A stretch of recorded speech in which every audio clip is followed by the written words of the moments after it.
The third heart sound or S3 is a rare extra heart sound that occurs soon after the normal two lub-dub heart sounds, S1 and S2. S3 is associated with heart failure. Physiology. It occurs at the beginning of the middle third of diastole, approximately 0.12 to 0.18 seconds after S2. This produces a rhythm classically compared to the cadence of the word Kentucky with the final syllable, CKY, representing S3.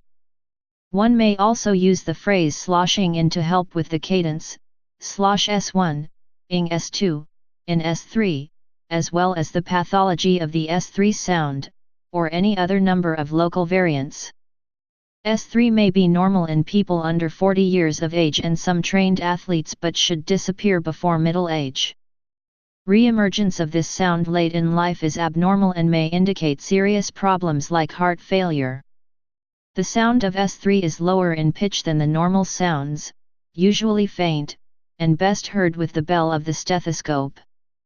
It has also been termed a ventricular gallop or a protodiastolic gallop because of its place in early diastole. It is a type of gallop rhythm by virtue of having an extra sound. The other gallop rhythm is called S4.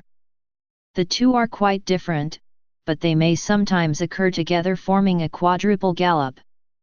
If the heart rate is also very fast, tachycardia, it can become difficult to distinguish between S3 and S4, thus producing a single sound called a summation gallop. S3 is a dull, low-pitched sound best heard with the bell placed over the cardiac apex with the patient lying in the left lateral decubitus position. This heart sound when present in a child or young adult implies the presence of a supple ventricle that can undergo rapid filling. Conversely, when heard in a middle-aged or older adult, an S3 is often a sign of disease, indicating increased ventricular filling due to congestive heart failure or severe mitral or tricuspid regurgitation. Causes. S3 is thought to be caused by the oscillation of blood back and forth between the walls of the ventricles initiated by the inflow of blood from the atria. The reason the third heart sound does not occur until the middle third of diastole is probably that, during the early part of diastole, the ventricles are not filled sufficiently to create enough tension for reverberation. It may also be a result of tensing of the chordae tendineae during rapid filling and expansion of the ventricle. Associations. It is associated with heart failure, caused by conditions which have rapid ventricular filling. Mitral regurgitation. This is when one of the mitral valve leaflets that usually stop blood flowing from the left ventricle to the left atrium fails, allowing blood into the atria during systole. This means that the left atrium will be overfilled, leading to rapid ventricular filling when the mitral valve opens.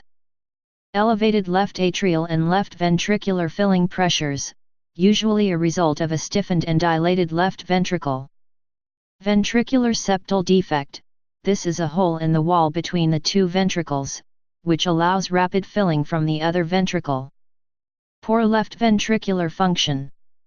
Post-me, the death of tissue in the ventricular wall due to loss of blood supply causes wall areas which do not move as well as normal, hypokinesia, or not at all, akinesia, meaning they relax more slowly, so the ventricular filling is relatively too rapid. Dilated cardiomyopathy. The ventricular walls are abnormal for a variety of reasons, and become thin and stiff so do not relax well.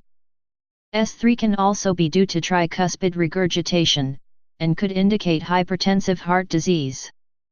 In conditions affecting the pericardium or diseases that primarily affect the heart muscle, restrictive cardiomyopathies, a similar sound can be heard, but is usually more high-pitched and is called a pericardial knock. The S3 can also be confused with a widely split S2, or a mitral opening snap, but these sounds are typically of much higher pitch and occur closer to the onset of S2. Treatment. The condition itself does not need to be treated, but rather the underlying cause requires correction. Depending on the etiology, the gallop rhythm may resolve spontaneously. Please subscribe and thanks for watching.